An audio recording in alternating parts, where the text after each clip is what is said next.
Besigye was in a meeting planning to kill Museveni in cold blood. Did he subject Museveni to due process? In fact, I think Museveni is a very humane person. Why? Because Museveni could have kidnapped or abducted him from Nairobi, killed him from there, and would never have been seen. If it was me trying to kill me, I have no... Without following due process, why should I follow due process? Hold it. Hold a second, because he wants a shouting match. We can have a shouting match. We can. Yes, we can. Just are supposed to be proved in a court of law. Yes. That process hasn't happened yet. It is under... So you're making... You are making conclusions. Hold a moment. You're making conclusions on a matter that is before court, accusing Besigye of the many things you're accusing him of, without proof. I have proof of audios of Besigye plotting murder. Andrew, which evidence do you have? Who are you? Are you court? Are you a judge? Are you DPP? Where do you get that evidence? Where do you even get the rebut to start talking as if Besigye, you've already convicted Besigye, and you said Besigye should be killed? Who are you? Hello over there. You are welcome to GVL TV. My name is Patrick. And here we discuss the development of Africa. Now today we are in South Africa. There is a recent video which is going on viral, which has opened a lot of eyes in Africa. And we're asking ourselves a lot of questions. Why has this happened in Africa like that? A place where Africans are not allowed to reach. For sure, if you are an African, this can take you into tears. Orania got its own bank, and what really shocks me to see that they trade in their own currency, popularly known as the Ora. It's easy to distinguish from the rand. The 200 is the highest in value, and it goes all the way to 10 Ora. So you get the 200, 100, 50, 20, and 10, just like the rand currency. So exchange rate? Exchange rate is 1 to 1. No blacks are allowed to do anything there. They have their own economy, they print their own money, they have their own hospital, and in case their goods are ready, they take it to South Africa and get their money and bring it back. I want political analysts to first analyze for us how they came into such an existence and what kind of agreement went through for these people to live completely, because here in Africa it is completely forbidden and no one is accepting that there is a place that a white man can come and acquire here in Africa and live in it permanently and integrate several things, including their own economy, establish different system of education, hospital, everything on themselves, just as if they're living in a white man country. Here in Africa, you won't explain and someone understand. But my friend, those of you who never knew like me, this thing exists in South Africa. That's why the political analyst is with me here to answer and even explain how these people came in and why they are there. And by the way, will they even go or not? We really need to know that, so that some of our leaders can learn this thing and be very curious and learn how to protect us with our life and our property very well. Because issues of land is the most productive thing. When you talk of wealth, the first thing is land. The question, why can't a black person come here, is not the right question. It's more a question like a marriage between two people. It's an exclusive affair. Doesn't mean you're against anyone else. You take your wife, she's important to you. Yep. Or and in your wedding, in your marriage, you're exclusive. Doesn't mean it's not built on hate. It's built on love for our culture. We want to preserve our culture. We want to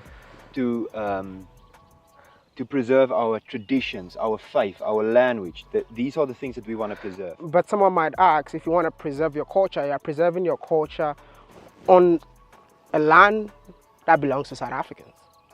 When we are to stand in a power, we are to have land. So now when Africa loses their land, what's next? Meaning we are slaves completely and completely. So life in South Africa is in hell of such a product. And also, what can be done to make sure we avoid such things? Or is there any possible solution for those people in Romania to evacuate and leave back the South African land? Or it is completely forever and ever. And what are the lessons to other African countries who have remained outside there? What are they planning? Are they possibly going to make the same mistake which happened in South Africa? Or else, if we have a junta like the youngest president, Ibrahim Traore, and if he come and take over the country, do you expect such kind of people to still remain? All this you are going to find it from the political analyst. I'm sorry to overtalk, but let us start from there. Yeah, thank you, Patrick. Yes. The answers of the quandary or the quagmire or the challenges in Africa, like in South Africa, is about leadership. Some of these complex situations have been created over centuries or over generations. Most of the resources in South Africa is the richest country in Africa. And yet, in South Africa, there are people who live lives of almost animals. They can't meet basics, they don't have clean water, they live in slums. I think the biggest slum is in South Africa, called the Soweto, in the world. The second one is in Kenya, in Chibera. So South Africa, like Congo, the imperialists decided to take over South Africa. And that's why so many years, for over, I think 70 years or so, they were under apartheid. South Africa became independent recently in 1994 when Mandela came out of prison after 27 years of the fight with the Susurus and other freedom fighters in South Africa. But those people came, took over mines, made Africans slaves, took over the minerals. You find in South Africa, in areas where they are even manufacturing cars, and yet there are people who can't go to school. There are people in South Africa who can't read and write, and yet they can manufacture cars, modern cars. You find people who are living a better life than those ones in New York and Canada and London, in parts of South Africa. But there are also people who don't have toilets. There are people who don't go to school. There are people who have no medical care. They die of AIDS without treatment. They die of poverty without treatment. Some of the songs, like there's so many singers we used to see, yes, the popular singers, it was like in Congo. When people became redundant, most of one of the things that young people took up, Africans in Congo and South Africa, was music. Music and prostitution. And also, slavery. These ones who are going out, that they are going to work, in petty jobs in Europe. And now we have young people in Africa who are doing slavery, modern slavery, in Saudi Arabia and Arab world. Some of them die from there, nobody accounts for them. So what's happening in South Africa? The suffering of Africans and the exploitation by the whites and the imperialists and neo-colonialists can only change with clean and visionary leadership. Because it's not the whites, it's not the French, it's not Americans, it's not Belgians, it's not the Dutch who are going to change South Africa or empower them. No, it's the leaders, especially the political leaders, that will have to fight for their rights. And that's what the Maremas with the EFF organization are trying to fight for. That they should be able to possess part of the ancestral land. They should be able to benefit from their mines and minerals. They should be able to have proper education systems. They should be able to work in some jobs. Before apartheid, before independence in 1994, there are many places, even now they are there, but they are few, where Africans were not allowed to go. There are hotels where no African would go. There are schools that were exclusive for whites. Up to now they exist. There are hotels up to now in South Africa, in Cape Town and other places where Africans cannot access.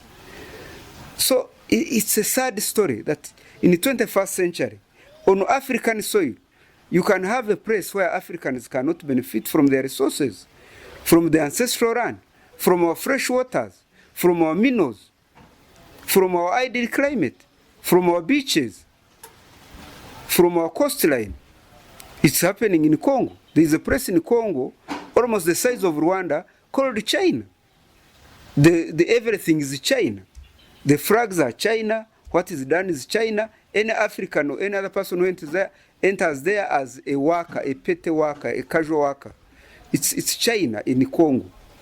And unless Africans are serious, the airports will be taken over, the wrecks will be taken over, the national parks will be taken over in the name of support or charity for Africans. So the story of South Africa is a story of agony. It's a story of exploitation. It's a story of injustice. It's a story of impunity. And it can only be reversed, it can only be dismantled by dismantling the shackles of imperialism and their systems. And that can only be done by good leaders. Look at the leaders that came after Mandela. Look at Jacob Zuma. Jacob Zuma was busy marrying young girls, dancing, he was in witchcraft, he was involved in corruption, and fighting his political opponents. It's what Ramaphosa is doing. Look at what Ramaphosa is doing. Look at what he's doing in Congo. Look at how many South African soldiers are dying. Ramaphosa is almost a Mzungu. He's a white in a black skin in South Africa. He's also part of the exploitation of his brothers and sisters. Because you would wonder, after 1994, it's how many years now? What has happened? The misery, the pain of most Africans, most peasants is still the same in South Africa. And it's a pain that a place where they can manufacture cars, you also have people who don't go to school, who don't have clean water.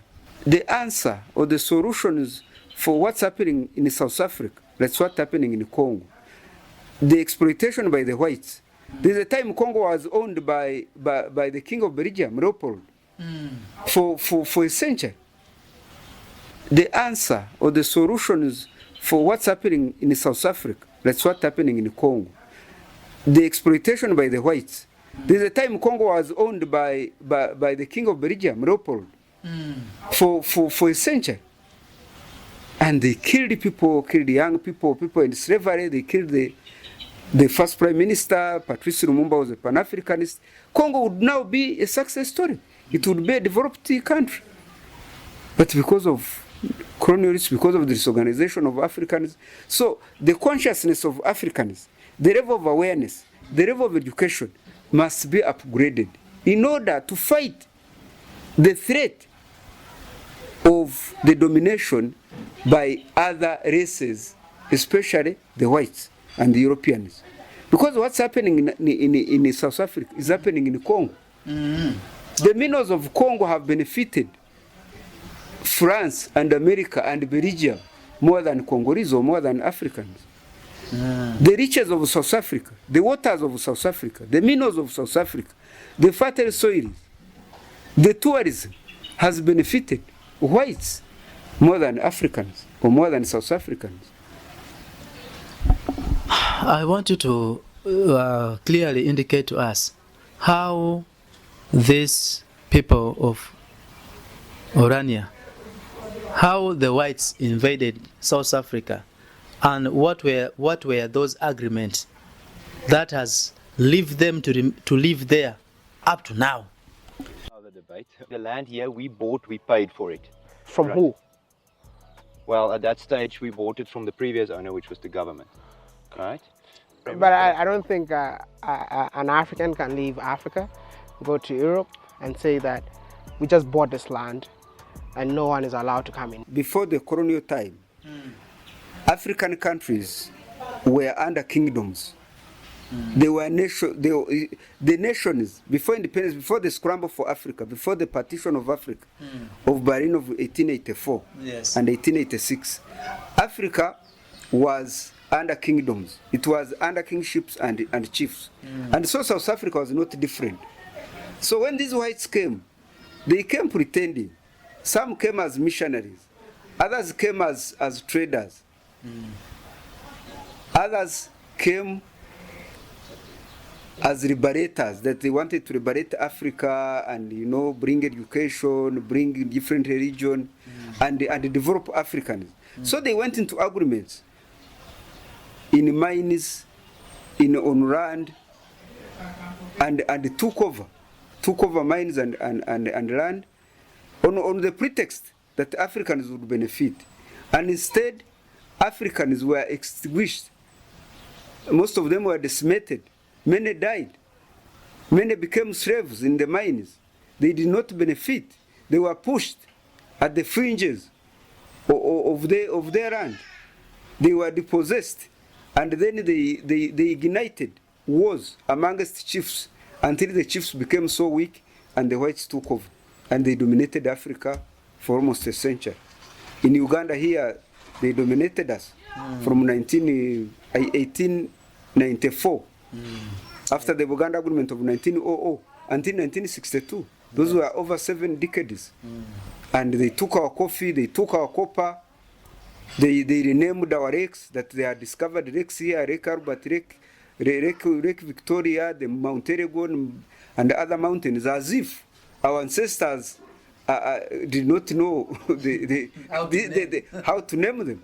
All these places had names. All these places belonged to Africa, and they belonged to certain clans, to certain chiefdoms. But these fellows, you know, out of spiritual complex, were saying that they made discoveries just as recent as 1 century ago. And yet people have lived for millions of years. So it's abuse, it's disrespect, it's indigeneity.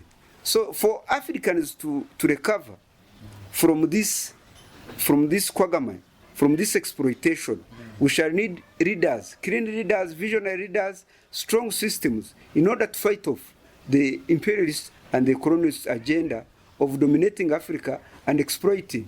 Because during the slavery, they took the best of our people. We had started developing. Africa will need leaders. Leaders who are not corrupt. Leaders who care about the people. Leaders who understand the challenges of our time. Leaders who understand the intentions of the neo-colonialists. What do they want in Africa? But some of the African leaders are like tools, or they're like agents of neo-colonialists. They are also exploiting their people. They are not developing systems that, develop stronger systems, better agriculture system, mechanized systems, better education systems, so that Africans can be able to compete with the rest of the world or the globe. Because the globe has moved on in terms of technology, in terms of innovation, in terms of research. But you find that in some African countries, people are still using primitive tools to do agriculture. They are studying under trees. And yet, some African leaders have streets of apartments in New York, in Canada. And that's despicable. It's very unfortunate. And so the Africans must be able to rise up and be conscious of the kind of leaders that we vote. If we vote people that are going to exploit the people, the population, like the whites, then Africa can only, remain under subjugation for the next century, which will be very unfortunate. What do you think President Ramaphosa and South African people should do to claim their land? Or do you think that land doesn't pain them? The existence of these people of Omania in their land does not pain them? If it does, what should they do to claim back their land? The Ramaphosa, at his age, with his attitude, with his corruption tendencies, in his time, during his reign, I don't want to be a prophet of doom, but I want to state, without fear of contradiction, that during Ramaphosa's time, it's a lost battle. They can't do much. I hope that other leaders, younger leaders, the Maremas and others, although Marema's radicalism at times scares. It is what we need. Yeah, scares these whites. So whereas we need radical leaders, But you should be able to be reasonable, that you don't destroy everything, that you can end up, not being able to achieve. You should be able to mobilize people, but you should be a leader that provides direction. You shouldn't break cups and chairs and bridges, because eventually you may need to use the same bridges to survive. Because in Zimbabwe, we appreciate what Mugabe did in his earlier years, but during the sunset years, during the evening of his time, Mugabe destroyed the economy of Zimbabwe. Whereas he was right to repossess the land and put in hands of Africans, but it should have been done in a systematic manner, that land and the production was not affected. Yet what he did, he gave it to veterans who did not have the capacity and the skills to run those farms, modern farms, and that affected the economy. So whereas there was bad intention from Britain and other developed world to destroy Mugabe, but even the way Mugabe handled it was not systematic. Mugabe should first have sat with knowledgeable people, with part of his leaders in the government, and they came up with a transition. If we take over these farms, if we take over these factories, white factories, how will they run? Will they keep running? If they are using irrigation, do we have people who can use irrigation? If they are using high technology, can we hire people temporarily and they run them as we train our people for 10 years or 20 years? Because even in Uganda, that's what happened. Whereas Amin did good to shake the Asians who had taken over Uganda's economy. But because he gave it to soldiers, instead of giving it to businessmen who are highly trained or who can run the businesses, so most of the businesses were run down. So whereas we developed a kind of middle class, because there are many industries that came from Amin's action, yes, by empowering Ugandans to have factories, to have businesses. But now the focus should be what can be done. Because even the land that the Africans where they are, how is the utilization? Is the land being used to maximum capacity? How can we recover some of the mines to be in the hands of the blacks? How can we have blacks have land where they can settle and do agriculture and do animal husbandry and do cattle keeping and do modern farming?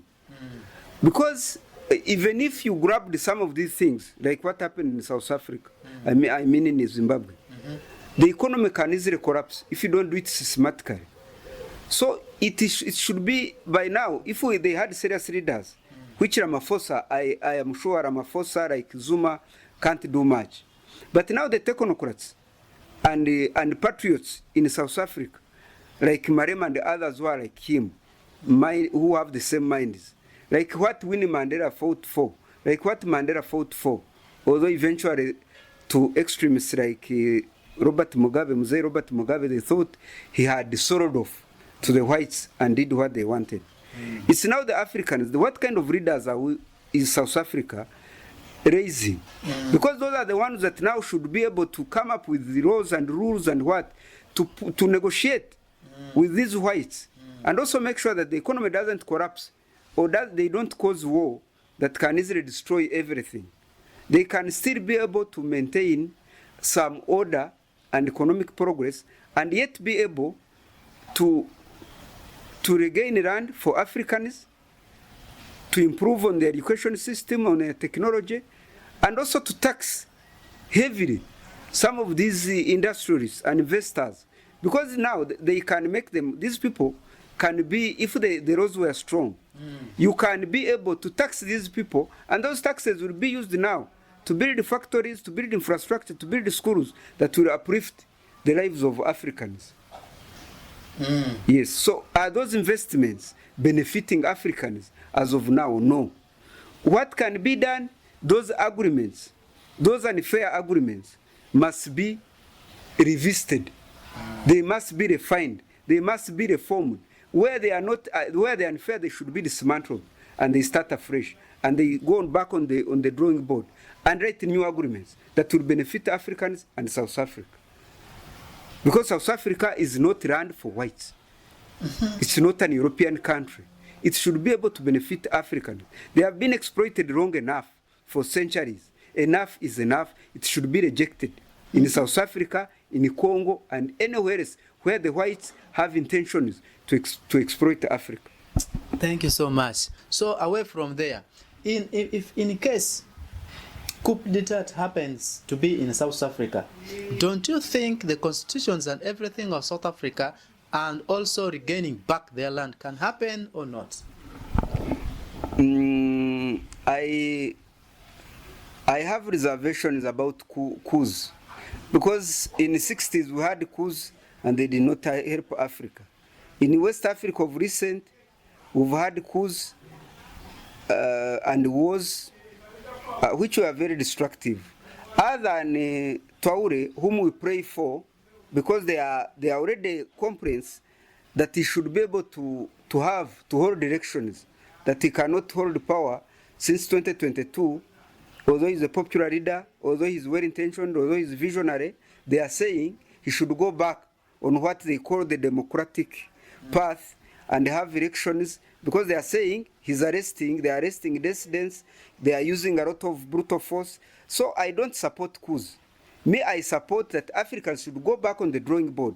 We should have visionary people who can negotiate and make Africa a better place to live in, and negotiate for better terms, and rewrite agreements that will benefit Africans. So me, I have reservations about coups, because coups have not, there are very few coups that have resulted in a positive, because even in Traore now, it's so short, it's few years, that we can't be sure. I hope, like I've already said, it doesn't become eventually the only central figure, and becomes too big and becomes the state, like what some African leaders have become. It's very true, but we have really seen from an example that first they fought the lands from the Frenchmen, and all the colonial powers they took over, and that's how he was addressing the army. Right now the land is in our hand, and that's freedom. So if a coup d'etat of such a category, yes, we don't praise him to an extent that he get overwhelmed, but if that line is put so that for the purpose of getting back the land in South Africa, I believe that you can regain from your land, you can regain from your resources without necessarily having a war, because wars are very destructive, and the unpredictability and the uncertainty about wars. Two, how many leaders become like Traore? Yeah, that's the challenge. How many of them have that vision? How many of them have that commitment? How many of them have that love for their countries? So the uncertainties, the gamble of dismantling everything in a coup and wars in order to regain land or economic freedom is debatable. And to me, I would suggest that there are still many ways through negotiations, through rewriting agreements, through new laws, through social and civil uprisings, without necessary wars, to demand, and human rights, to demand for economic emancipation in South Africa, in Congo, and other parts of Africa. Two, the leadership in any country will determine the kind of leader. We are talking about Traore, the youngest president in Africa. Yes, in the entire world. Yeah, in Burkina Faso. How many Traores do we have in Africa? How many of them? Since independence, there are very few. You can maybe talk about Patrice Lumumba, who never lived, who lived for a short time. Kwame Nkrumah, the man who was in Egypt, and then maybe Nyerere, Mwalimu Julius Nyerere, and Thomas Sankara, the hero for Traore, the one who walks in his footprint, his mentor, his hero. You know, so there are no. You need leaders, unless we answer the leadership question in Africa. It will be difficult, because now because if you are going to remove Bazungu and you get Zuma, or you get Ramaphosa, who is almost a Muzungu but in a black skin, Africa will not develop. Africans will remain in the same miserable state and status quo and situation like what is in South Africa.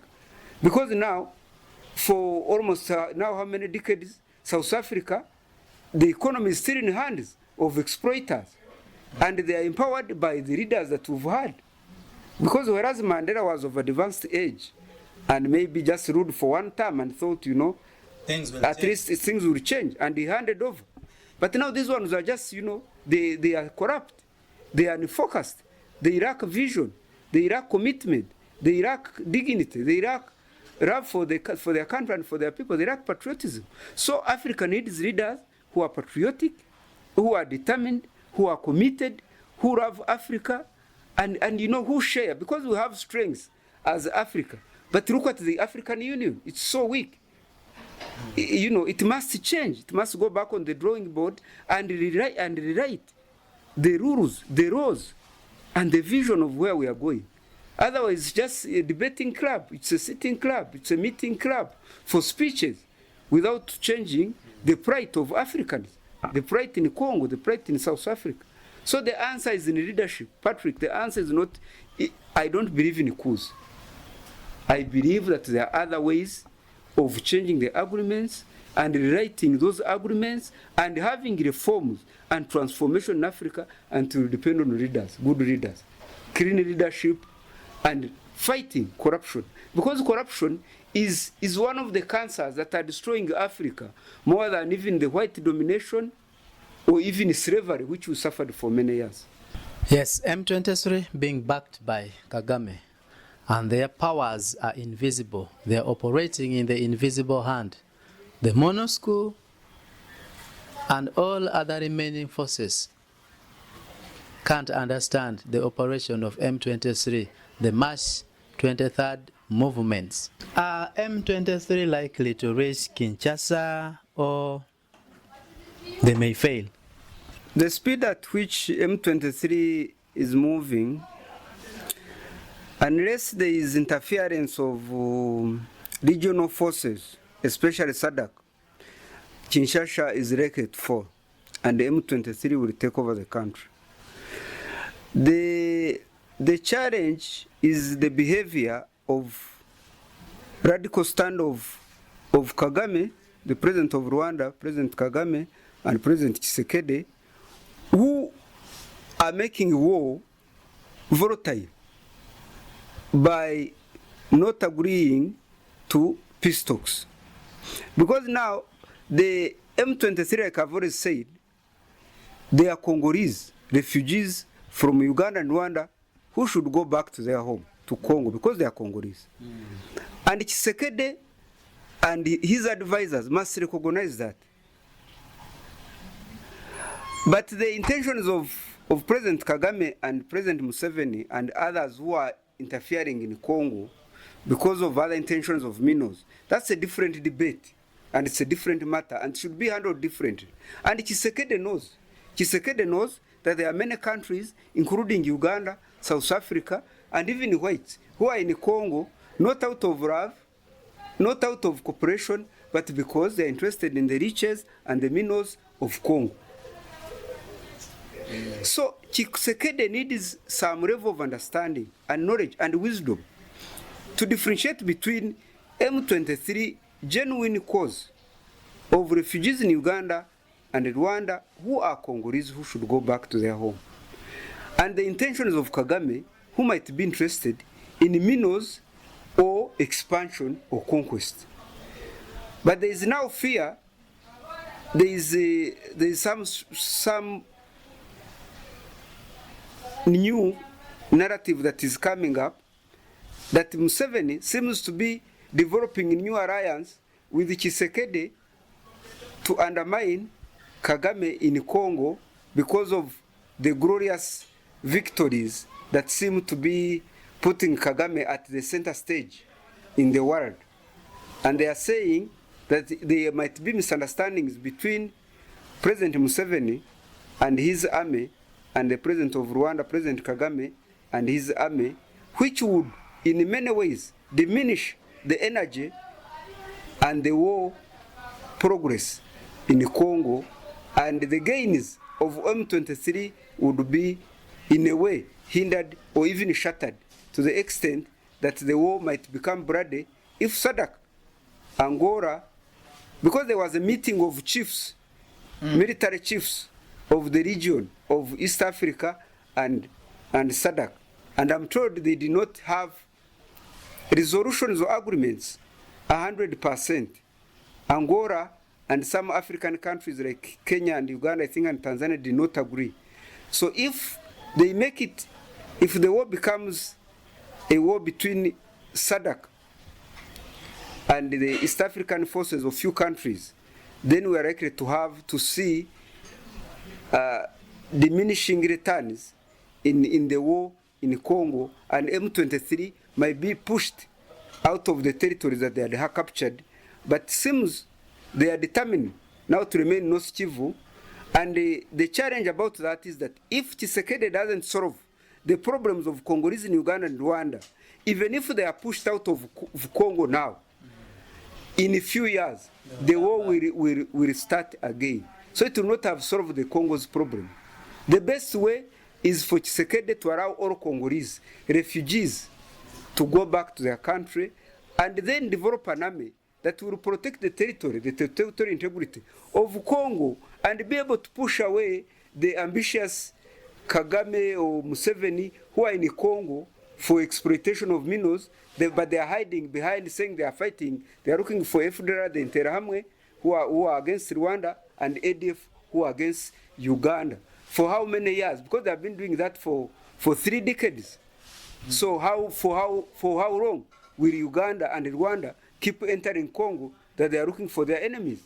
The best way is that Tshisekedi should develop systems within his country, the leaders of Congo, that can protect Congo, diminish or be able to eradicate all militias, and tell Rwanda and Uganda to wait for those who want to attack them on their borders and not being in Congo. Oh. Because Congo is not for Uganda or for Rwanda. Oh. Many pastors are predicting what is happening in Uganda not in a good way.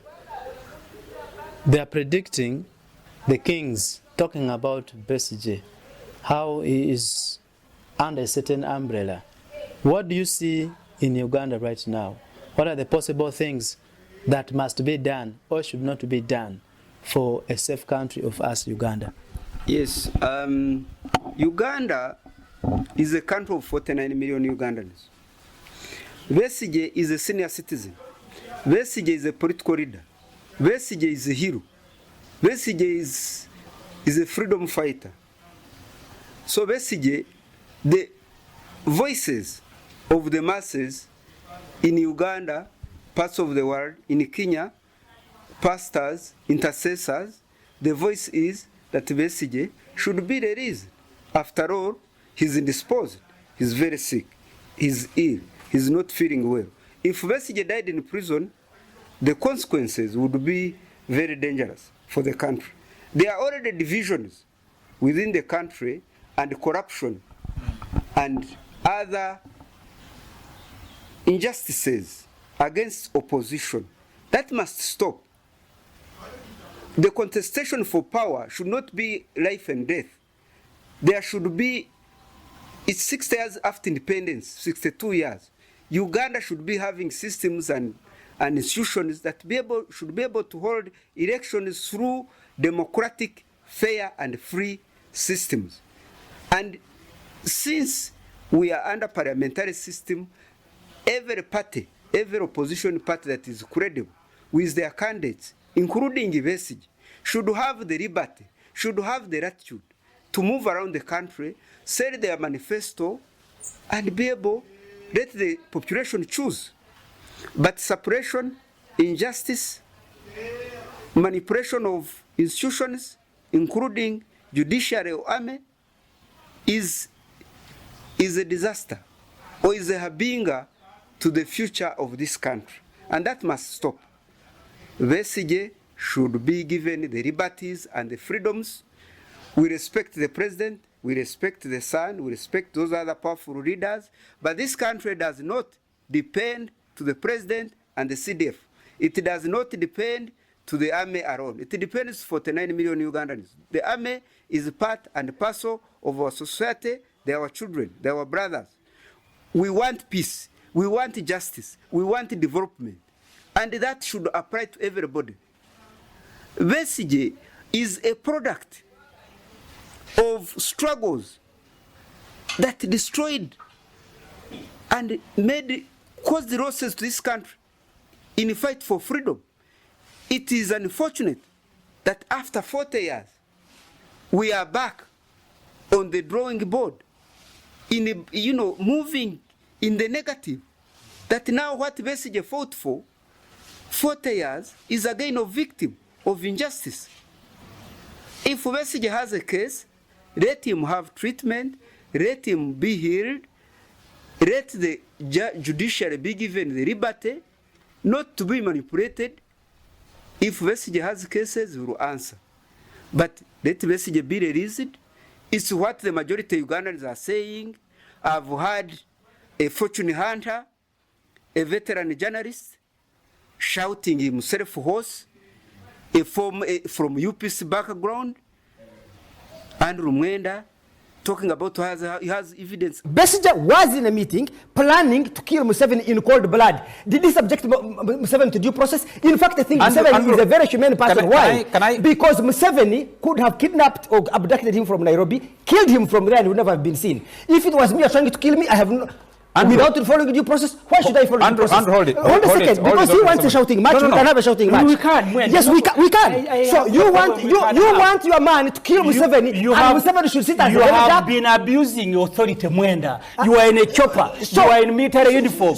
And then Museveni kidnapped children from street and they are charged in courts of law that we are putting on a beret. How is that we are talking about abuse of authority. That's what we are talking about. All the arguments you've just made are supposed to be proved in a court of law. Yes. That process hasn't happened yet. It is under... So you're making... You are making conclusions. Hold a moment.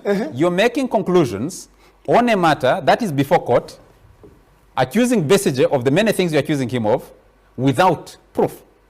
I have proof of audios of Besigye plotting murder. Andrew, which evidence do you have? Who are you? Are you court? Are you a judge?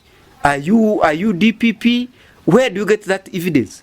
Where do you even get the liberty to start talking as if Besigye, you've already convicted Besigye, and you said Besigye should be killed? Who are you to have Besigye killed? Besigye is a Ugandan, he should be given his liberties.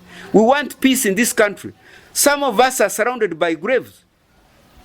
Konyi collaborators have been, and supporters have been forgiven. Criminals during UP's time who killed people have been forgiven.